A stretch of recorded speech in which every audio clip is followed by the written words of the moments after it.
Hello fellow YouTubers and welcome. Today I'm looking at the Russian Tier 6 submarine, the S-1. And you might be thinking, but you don't like submarines, Lone Gun. And the answer is absolutely correct. But I can't ignore the fact that my most popular video, which got 250,000 views, right, was on the U-2501. I'm a destroyer main and I get my highest viewings ever on the U-2501. Honestly, YouTube, your algorithm is so weird and it's so funny. So, okay, we're stuck with submarines, I guess. They're in the game and they're not going away anytime soon. So, I'm going to do a few guides on submarines over the next month or two called Bloody Submarines. So look out for those, okay? And my first one is going to be the S-1 that we're looking at today. What can I tell you about this boat? I've only had one go in her, and I will post that straight after this. So stay on channel, keep watching, because the match will come straight after I've discussed the build. So how did I equip her? You've only got 4 slots because she's tier 6. She's an early access ship. I went with damage control party modification 1 in slot 1 because the action time of the consumable goes up by 40%. That's this one. You only get 4 of them. So buffing it seemed a pretty good idea. And since subs do suffer from fires and floods very easily, it's a top pick. It will cost you coal. If you don't want to spend any coal, sonar modification 1 was also a good pick. Or if you want to keep your torpedo tubes and gun, yes, this thing has a gun, then maybe main armaments modification 1. But honestly, there's no bad pick there. Okay, damage control system modification 3 in slot 2, because this reduces the time fires take to burn and reduces the flood time, so you take less damage. So it's damage limitation all the way. Then in slot 3, I've gone for dive capacity, because the longer you get to spend underwater, the better. I mean, this literally just speeds up the time it takes to get your battery back so that you can dive some more, because the more dive uptime you have, the better things are. And we do love sitting at periscope depth.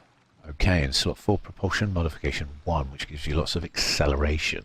Okay, very useful for getting out of tight spots. So that's the equipment I've gone with. Did I mention she has a deck gun? Yeah. Tooltip's a bit broken here. It's a 5-second reload, it fires sap, and as you can see it's a caliber of 120mm. Or is it? Because on this tooltip it says 100mm. So you've got a choice there between 120, 100. I'm sure that'll get fixed eventually, but the main point is it does 2,200 damage and it's a meme cannon. If you kill someone with this cannon, if you sink them with the cannon rather than the torpedoes, surely that's something to chuckle about. I'm certainly going to try. Okay, so that's the artillery dealt with. The torpedoes, I don't know. I think you get more information from here. You get your homing torpedoes, but they've only got a range of 7 kilometers and they're quite low damage, 5k each. 66 knots, ping your target, fire your torpedoes, you know the drill. However, you also get these dumb torpedoes or standard torpedoes, and these have a range of 11 kilometers and do 13,600 damage each with a speed of 69 knots. Okay, and the detectability range is better. It's 1.5 kilometers as to 1.7 as opposed to 1.7. So yeah, you don't have to ping with these. I'm not sure where the counterplay is, because if you don't ping, no one knows where you are. Russian submarines for the win, right? Okay, so you've got your fast damage control teams. You've also got your hydrophone, which you get every 61 seconds, which will give you an idea of any ships in the area. Use this to spot destroyers and other threats that are heading towards you. Okay. It also interacts with one of the captain's skills, more on that in a minute. And submarine surveillance, which will detect enemy submarines if they just happen to be under the water when you press the button. If they're on the surface, you won't detect them at all with this, okay? It's got a range of 9 kilometers, but bear that in mind. Okay, dive capacity isn't great. Okay. You get a couple of minutes. About 3, I think, total. Maximum speed's very good, 32.6 knots on the surface. And she does about 15, is it? 50 knots underwater. She's got a rudder shift of 5.2 seconds and a turning radius of 430 meters. So kind of light cruiser levels of rudder shift or heavy destroyer. Okay. Underwater maneuvering. Well, all the information's there for you. Concealment wise, not so great. 6.1 kilometers when you're on the surface. I say not so great. The German submarines are stealthier. Okay.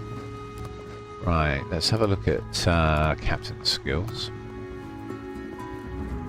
Now this is what I've gone with. It's basically a survivability build, okay, for keeping you alive. Not a DPS build. This is purely for survivability. Okay, and your first pick is helmsman. Every time you use the hydrophone, your rudder shift improves by 10%. So if you don't use your hydrophone until somebody sends the inevitable planes with depth charges, and then you use it, you'll get better rudder shift, which will allow you to get away quicker. You can turn suddenly and move off in a different direction and hopefully avoid those pesky depth charges. Okay, it also helps with your diving plane shift time as well. Going up and going down is what that means. Basically, you get a minus 10% reduction, which is very nice to have. You do it faster, basically. Second pick, again, improved battery capacity, because we want to have as much dive capacity as possible, although this does slow down the recharge rate somewhat. Then, third pick, watchful is the one I'd take first. Very important skill, probably the only skill out of all of these you really need to take seriously. For an undetected submarine, displays an indicator showing that the submarine is currently within the action range of an activated enemy hydro, surveillance radar, or submarine surveillance consumable. Tells you basically that you're about to get detected, okay, which is incredibly useful to know. If you change depth while the indicator is displayed, you may be detected. So if that's up, chances are you won't be detected, but if you go to the surface, there might be a radar ship up there. That's what that's telling you. And if they radar, you'll get lit. Also, hydro, if you're under the water, that comes up. Chances are there's a hydro boat nearby. Submarine surveillance, sub nearby, or a cruiser. Okay, so incredible amounts of information. Very, very useful. Then after that, improved battery efficiency. So that's your first 4 picks. Okay, done. Fifth pick, consumable specialist, because we want to be able to have our consumables up in the fastest time possible. This reduces the cooldowns on all 3 of them. Very useful to have. Okay, another top pick in my opinion. And then after that, enlarged propeller shaft, because, well, who doesn't want to do almost 40 knots in a submarine on the surface, right? When you get to half dive capacity, you get an 18% buff to your ship's speed on the surface and at periscope depth. Very nice to have. Okay, very useful.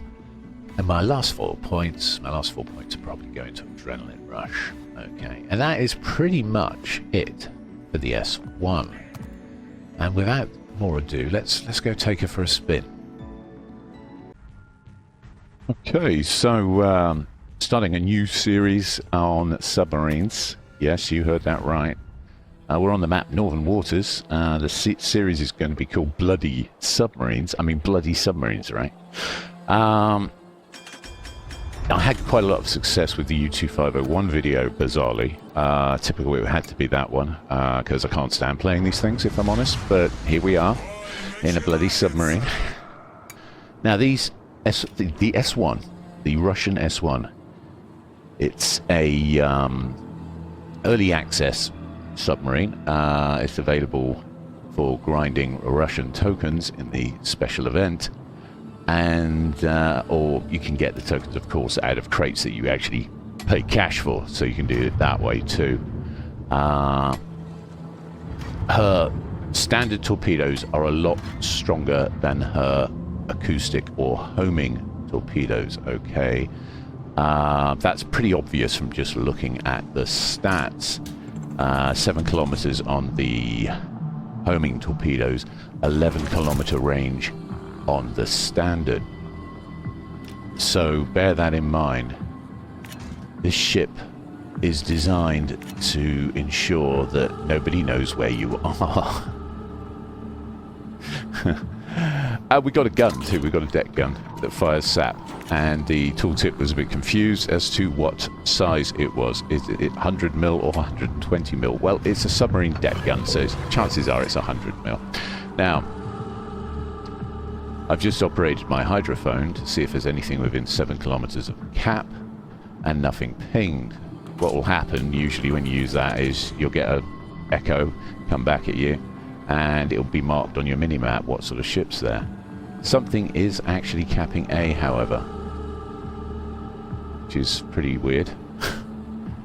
So that works well, right? Seriously, quite buggy. So why am I on cap? Well, I'm sitting at periscope depth, and what I'm going to do is I'm going to see what is exactly capping. I'm going to find out for the team what is capping right now. Those are those standard torpedoes I told you about, and we've got 4 from the front and 2 from the rear. They're loaded in pairs on the nose, and the rear or stern torpedoes are loaded in singles. Yes, 1 torpedo at a time. Okay, now we've got a hydrophone contact, and I can see straight away we've got a submarine and a destroyer, an S-1 and a MASS sat on A. Now, it's not your job to cap as a submarine player.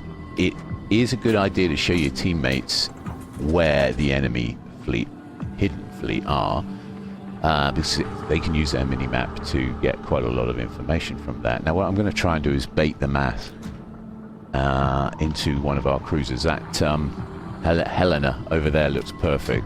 So I'm going to try and bait their destroyer. There's the MASS. Oh, he's quite close, isn't he? Oh, he's shooting. Yeah, he's seen me. Good, good. And instantly got an oil leak. Great. Now you can see that oil chuffing out the back there on the right. Okay, a fuel spill. That will give away your position, so people can have a much better idea of where to drop their depth charges on your head. Alright. So we're just going to surface. You can see we left an oil trail there, right? Because we're behind the rocks now. And the enemy submarine spotted us, which is a good thing, because I'm trying to bait the destroyer. Okay, I'm going to head down to the Helena. Yeah, he bit. Oh god, did he bite? I didn't expect him to bite that strong. Okay, so the destroyer's right behind me, and he's got his hydro on.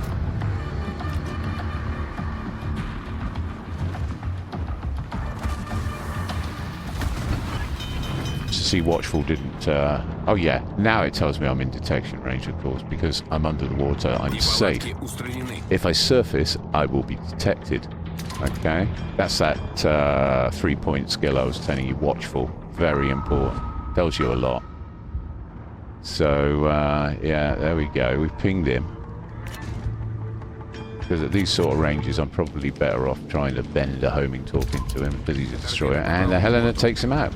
Okay, so we successfully baited the enemy destroyer. We did lose a bit of health. We lost about 1,500 health, but they're down a destroyer now, and they've only got 1 destroyer left. And let's face it, there aren't a lot of ships out there that can counter a submarine, and they need the destroyers to act as their eyes, right? It's going to pop the hydrophone again. And you can see, because I'm down to under half diving capacity, I've got the big prop on. That's the white propeller underneath my submarine in the middle of the screen at the bottom. And my battery is charging a little faster. That's what the other icon means. Okay. In fact, it's charging rather fast. I rather like this build. I might be a little bit biased, but the balance of getting my capacity back so I can dive for another couple of minutes is just great. See, we're already back up to 2 minutes. Unfortunately, that means we've lost the prop. So we're now going a bit slower. But with the destroyer out of the way, I can now act with relative impunity. So we're going to use our homing torpedoes on the gaze. He's cleared them with his sonar. His sonar, rubbish. He's cleared them with his repair party. Good grief. Oh, the rust is real, by the way. I haven't played a submarine for, let me see, well, since the U-2501 video, to be brutally honest. I can't stand the class. The only reason that I started playing them was to figure out how to beat the bloody things. And what I learned was that if you play in a certain way, no one's going to sink you. Like, ever. Pretty much. I say that. You can make mistakes. A lot of sub players make mistakes, and if you make a mistake in one of these, you will be punished hard, me included, honestly, because you don't have very many hit points. It's kind of a more dangerous kind of torpedo boat style play, very similar to destroyers, torpedo boats. Now, because we got rid of the destroyer, I can now start farming the battleships for damage, using the Russian standard torpedoes. No need to ping. We'll just leave these here. You can see I've got 2 battleships I can farm here. I've got the Colorado that I've just fired at, and then below me I've got the New Mexico. And of course I've got torpedo tubes on the front and the back. Gonna hit with those? Yeah, look at that. Yeah, we got hit. Cool.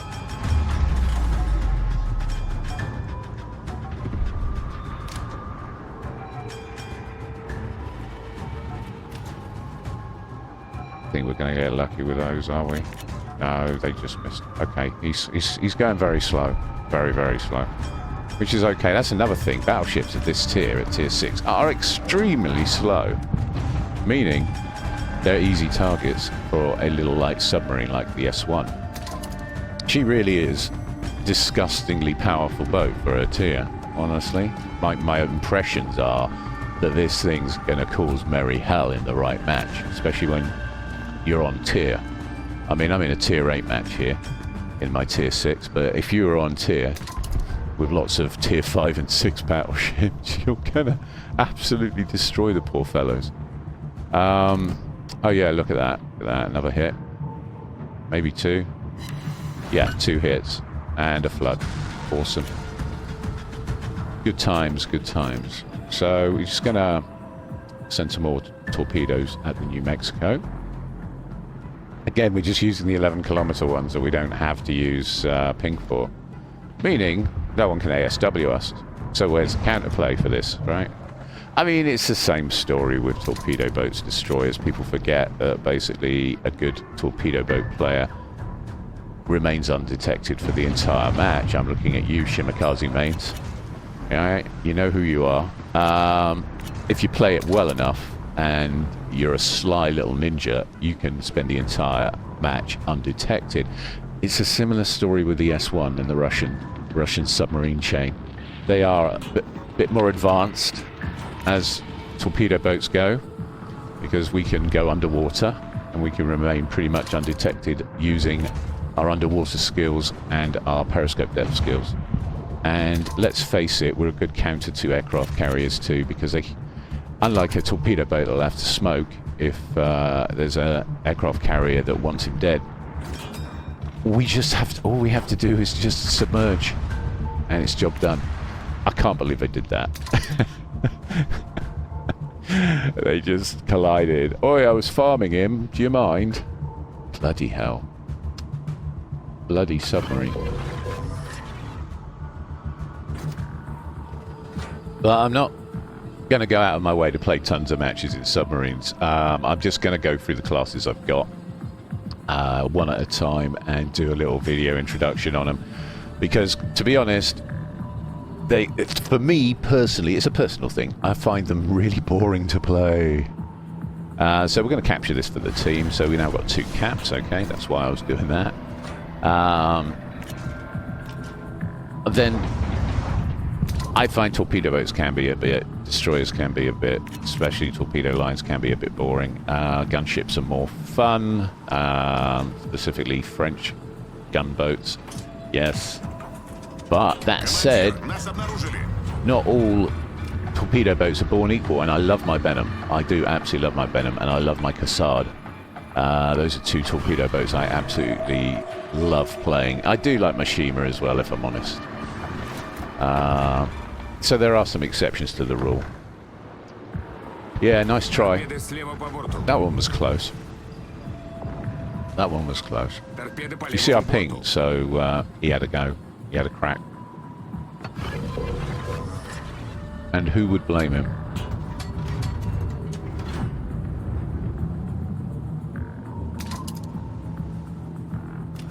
Still, there's only 2 ships. Well, 3 ships. I didn't even notice there were 3. I'm looking at the mini-map, you see, and all I can see is the Leon and the Hipper. Is that the Hipper with him? No sign of the Colorado. Oh, he's just coming up the top now. Okay, there he is. Good. I was waiting for you.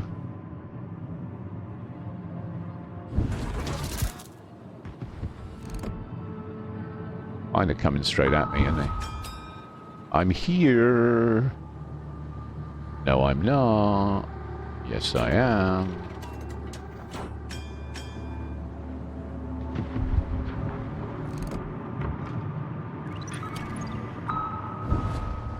Now I'm here.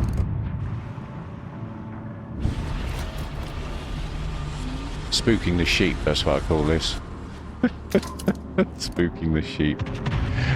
Yeah, there's a submarine here. Run for your life. Run for your life. Go on. Lee. Now, what would have been much more sensible than doing what I just did? This is kind of what most sub players tend to do, is just buzz around pinging everything in sight. What I should have done was not ping at all and just make my way his way at periscope depth.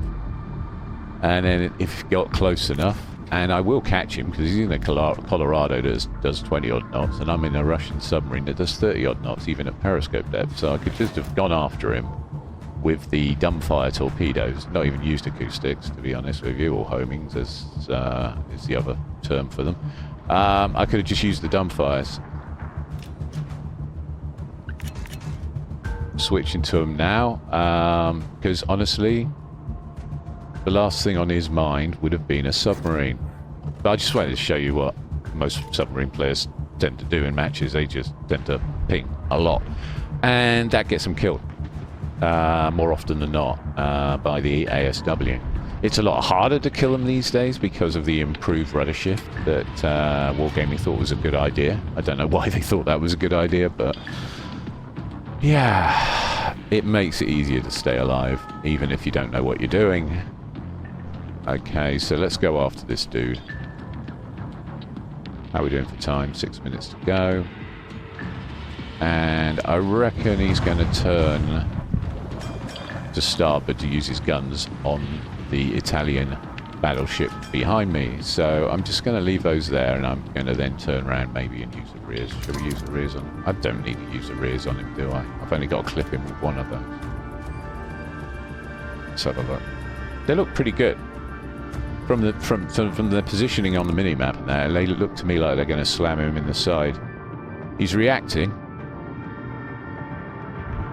Yeah, poor sod. Now that is what I should have done a couple of minutes back, instead of fannying about with the pinger and using the homing torpedoes. This is what makes Russian submarines, in my opinion, quite frankly, fucking scary. Because you can just launch standard torps with impunity at speed, and you can get your positioning right. You're very stealthy, stealthier than a destroyer torpedo boat, stealthier than a Shimakaze. I can't believe I actually said that. So ultimately, at the end of the day, if you don't ping, there's no counterplay, just like in a torpedo boat. But unlike a torpedo boat, if there are CVs about, you can counter them very easily. The Shimakaze, for instance, only gets about 3 smokes. Once they're gone, he's at the once they're on cooldown, he's at the complete mercy of the CV player. Not so much with the submarine. You can slip away very easily.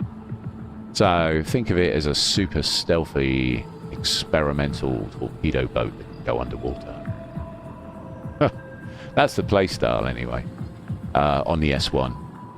They do play differently. Different subs play differently. The German subs, for instance, are mostly... They do have... Some have dumbfire torpedoes, but they mostly use homing torpedoes, so you are having to ping more. Okay. But you don't really need to ping in the S-1 if you don't want to. You're going to do a crazy amount of damage if you don't. I mean, I've just been larking about, just doing my thing.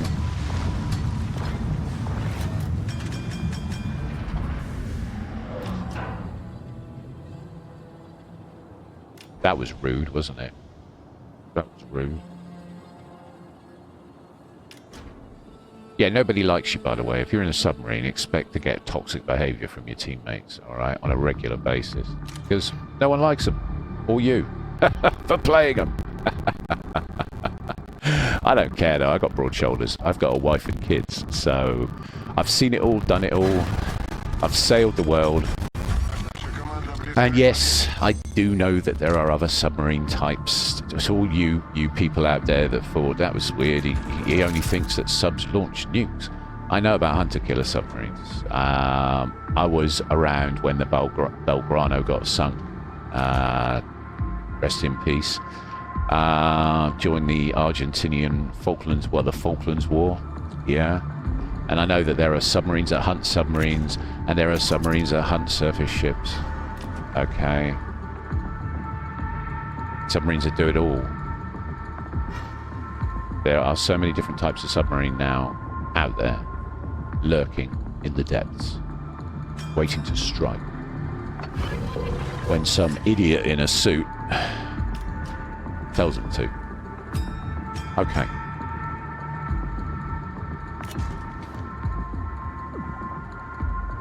Right, so 2 minutes to go. We have 2 caps. We're way ahead on points. I mean, if you survive to the end game, a submarine can really make the difference, because you can go and grab a cap for the team.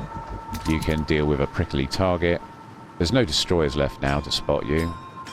This was a no CV match. Their submarine got himself killed. As they do, right?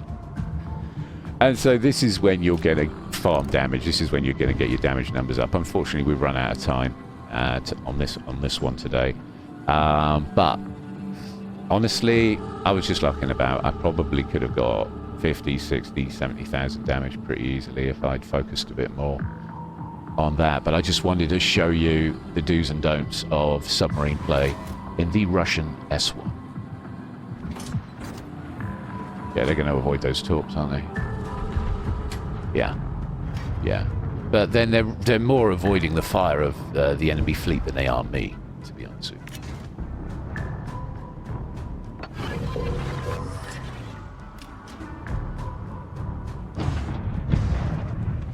Chuck some rear torps that way. Another good thing I hadn't mentioned, actually, is look at the reload times for my torpedoes. 44 seconds, right? 44 seconds to put torpedoes in the water. Only the Dutch torpedo boats can do that. And, of course, the Benson's pretty quick, too, but it's not 44 seconds. It's more like 60-odd. The Jaeger can launch torps within 40-odd seconds, but usually when you're half dead and you've got adrenaline rush going, you know what I mean? So the reload's insane.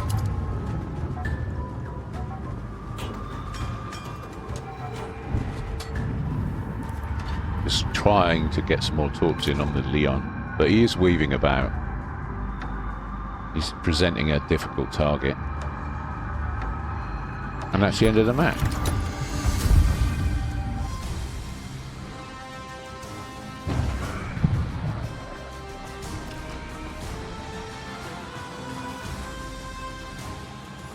There you go, and with very little effort whatsoever, I managed to get a ranking of 2.